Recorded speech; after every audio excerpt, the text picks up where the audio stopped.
In today's video, I'm going to teach you how to insert and remove a page break in Google Docs. Whether you're creating a professional report, an academic paper, or any document that requires distinct sections, knowing how to manage page breaks is a crucial skill. Let's start by learning how to insert a page break. First, you'll need to open the document in Google Docs. Once your document is ready and visible on your screen, decide where you want the new page to begin. You can do this by clicking your cursor precisely at the point in your document where you'd like the new page to start. Now, let's navigate upwards to the top menu bar. There, you'll find several options, but what you need to do is click on Insert. This menu offers various options to adjust your document, and for our current needs, it's exactly where you need to be. As you hover your mouse over the Insert menu, a drop-down menu will appear. In this menu, you'll see several choices under Break. Hover over Break, and you'll see the option Page Break.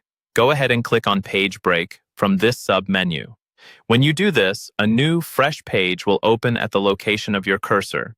This new page will help make your document look more organized and structured, with any following content starting on the next fresh sheet.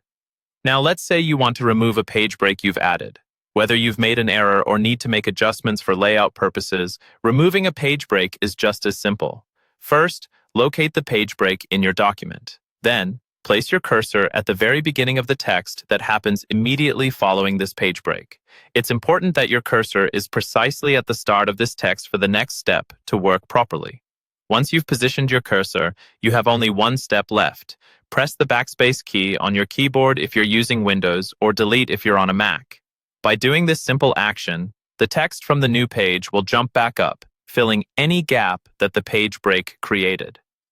This straightforward process can save you time and hassle, especially in larger documents where page organization is key.